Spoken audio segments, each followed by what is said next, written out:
Hi, this is Ellery here, and we're going to continue on. So I'm going to open up Premise Builder again. Local computer now. You're going to, if you've closed it already, you're going to have to give it whatever username and password you did when you were following the last video. Alright, you see here's all the home objects we created in the first video. Alright, so what I'm going to show you in this video, first thing we're going to do for this master bedroom, we're going to actually create an X10 dimmer. So we'll go ahead and we'll tell it we got a CM11A.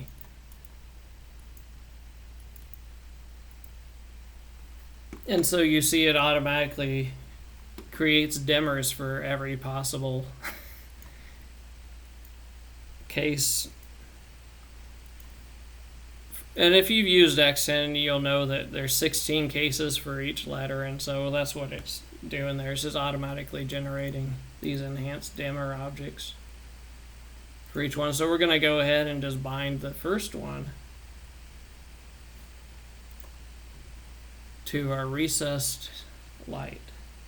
So we'll go ahead, see where it says bound object. So again, I went to home, right? And then I went to the object I want to bind the device object to. So we'll go ahead and go up to devices. And there you have it. So now it's actually bound. And so if I actually had a CM11A hooked up, I could actually show you using Port Spy, which is up here. I don't have any COM ports on this computer, that's why you don't see any for Port Spy, but if I did, I could actually show you serial packets going out when you actually change the state here. So this is just kind of an example for you guys. Alright, and we'll go ahead and say we wanted to have, so say we wanted to have like a TV, okay, so we'd go, so what I did there, I just custom devices, right clicked, new, custom, and so we said we wanted to have a TV, so maybe the device manufacturer is Samsung, and then the class name, we'll just call it, actually usually you want class name to be like a model number. So we'll go LNT4665. I have no idea how their model nomenclature is structured anymore, but I'll click next. So we'll tell it what type of device we're trying to make. Just tell it a television. And it's going to use infrared. Now it could use serial, or it can even use both. So our TV will have aspect ratio and picture-in-picture. So then you click next, and our TV will have 4 inputs. And it's not going to have an anamorphic mode. Panorama, it has a zoom mode, a letterbox, and then normal. And then we're going to include this power status monitor. And voila. So that's created. Now all you really have to do is go through on each one of these guys here, and so you click up here and then you click on one of these property states. So you'll notice it says infrared, so you can go here and get the Pronto remote control format, like the hex codes. You can just pull those off of like Remote Central or some website. And just even the manufacturers sometimes will give you guys that, and you just paste that in there.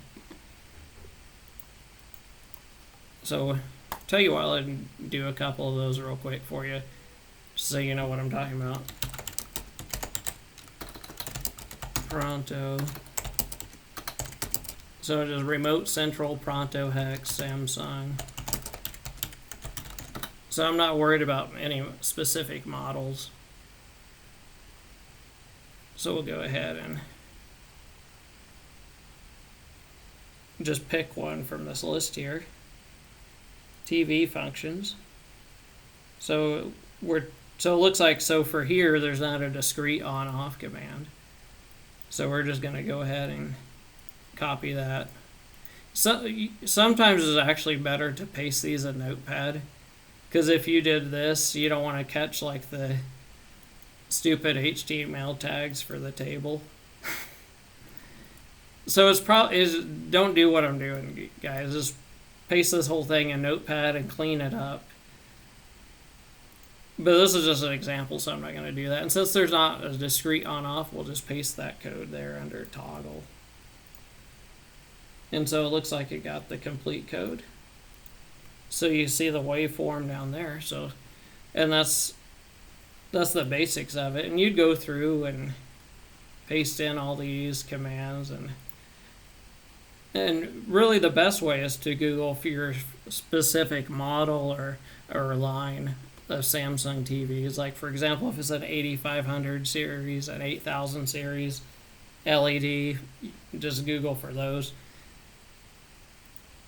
instead of just doing it generically like I am. I'm just doing this for an example. So there you go. So now you got a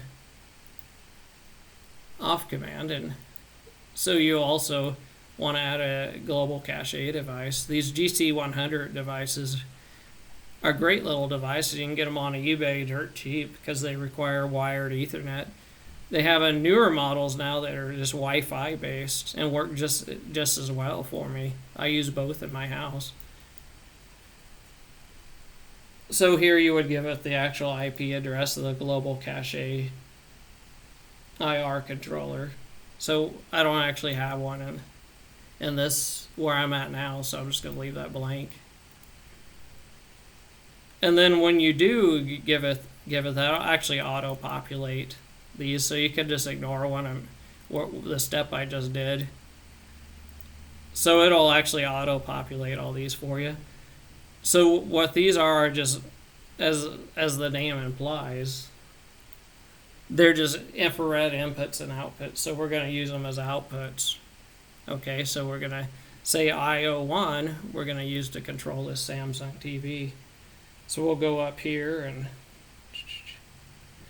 so we want to transmit, not receive. So we're going to go transmitter, global cache, GC100, IO1. And so this is just a screen capture of what I'm doing in Premise, but otherwise I could show you if you had a real one in real life. But so now when you actually go and toggle this power state, you can actually look at the blinky, and if you got one that'll actually show have a red LED in there. Some of them don't, because obviously your human eye can't see infrared. but anyway, so that's how you create the little television device just from scratch. So you saw how easy that was. It's just a matter of clicking on each one of these guys and again putting in the IR data that you get off the internet. And you can also learn the IR data. I'll show you that. If you go ahead and buy like a GCIRE, it's a little serial device you hook directly to your computer, and it's an IR input. And then you can actually capture the data. So when you press a remote button, the raw data shows up there.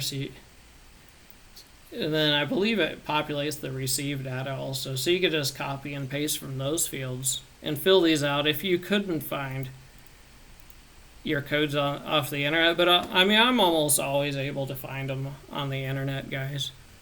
So I wouldn't even worry about that for now, just to get started. Just pick something easy in your house, and like I said, buy one of these GC100s devices on eBay, kind of see how much they run.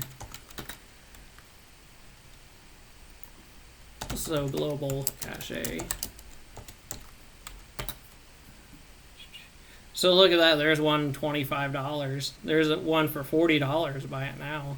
So if you got wired Ethernet, that's a great solution for $39. And these are highly reliable devices. And I'll show you real quick. They're Wi-Fi devices, which I use in my house too.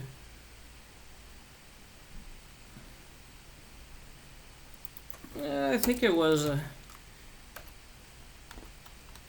I think it's WF2IR. So you can kind of see them off to the right here. So it looks like they run about $100.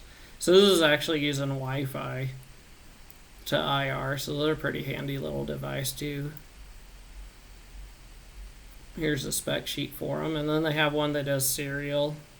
And one with open close contacts to control things like your garage door or whatever you want. So go ahead and close this stuff. Go back into Premise.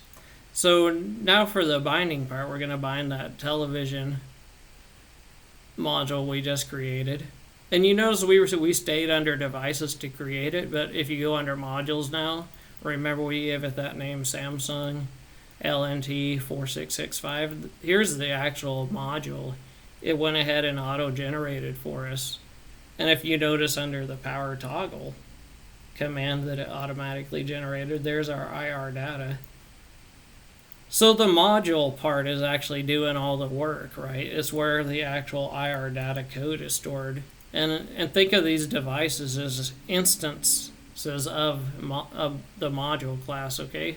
So you can actually go here and make another 46652. So say you had one in another room. So you create one for each room that you have one in. So a separate one, right? And so this is a separate instance of the class LNT4665 we created using the wizard. And you'll notice it even went ahead and has our IR code from before. So we'll go ahead and bind one of those two Samsung television device objects. Yeah, let's see here. Oh, the easier way is just go to bound object. So go to bound object here.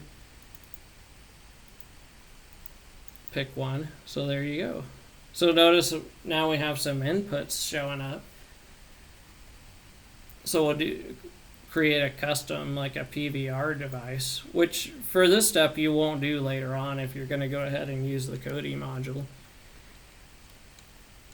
So we'll just make one Sony TiVo or something.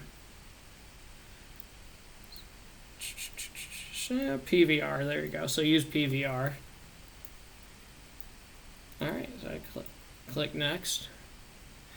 Say we're using infrared control, because these global cache devices, all of them have at least 3 infrared outputs for you. So you can actually use one to control multiple stuff in a given room.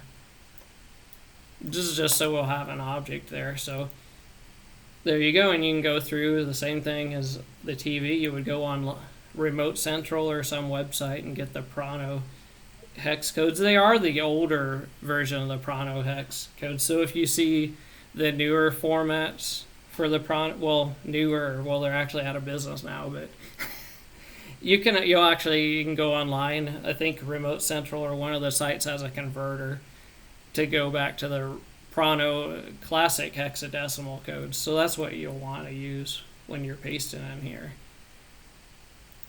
So now we can go back to our media zone, and so assuming you've already got your PVR device, all the codes put in, we'll go ahead and bind the device object. So now we got a TiVo in there. So now we got to tell Premise which source input the TiVo's on. So I'm going to put on source 1. And also for the media zone, you want to tell it the audio video output connection is the TV display. Okay, and then you also want to go back to devices and under your TV. And you see this monitored power. So since we didn't have we don't have a way to for sure know that the thing's on or off, because it was actually a toggle IR code. So you wouldn't do this, but almost always you can Google and find discrete on and off commands for turning something on and off with IR code. So if that was the case, you can just set it to force, and it'll go ahead and actually force the thing to turn on and off. And the other thing, guys, if you get confused on something, you can always click up here and then read what it says down below. Alright, so if you just read what it says there, it tells you exactly what it does. So we'll just go ahead and tell it to force. Then we'll go back here. And now what we're going to do is open up Internet Explorer and then go to whatever your IP address. Since I'm doing all this from one machine, I just go to localhost. Okay, we're working on the master bedroom. Oh shoot, you know what? Sorry guys. This localhost or this premise website's not going to work for you the first time. You got to go into tools. It depends on what version of Internet Explorer you're using, but you'll likely have to go into compatibility view settings and add, whatever IP address your premise server is to this list. Alright, so go into Media Zone and you can see there we got our TiVo device and our TV. So you can click on them down below. You can see right now we don't have any media yet. So if we wanted to, we can go create just add a television provider. And then we'll add a TV channel, call it NBC. Say it's like 3.1, so put 3.1. And then you can even go through and actually put icons for it, but I'm not going to get that fancy. So you can see now we got an NBC icon. So we'll go now to devices, TiVo.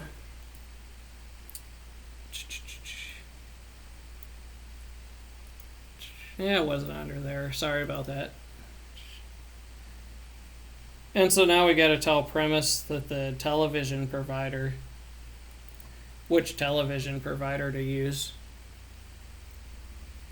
So I believe you just right click on this guy and put a provider link. So there you go. So this will actually be this will automatically be done on the KODI module for you because I just wrote code to do it. So you actually just go new provider link and point it to that television provider that we just created. And so now, when you're in this GUI, this web-based GUI, you can just say you want to play NBC. And you would tell it the bedroom. And so it's actually playing. So now if we go back to Home, Media Zone, Television, you'll notice it has the source selected automatically for us. And Premise also went ahead and turned on the TV for us. So that all happens automatically. And what the technology they call that is called MSense. It's kind of an old technology at this point, but I don't know how many products have licensed that. I guess Google or somebody owns all this intellectual property now since Motorola has been sold off into little parts. Couldn't tell you who, but... So that's the gist of it, guys, and I'm going to go ahead and stop this video and I'll do a quick coding example on this next video.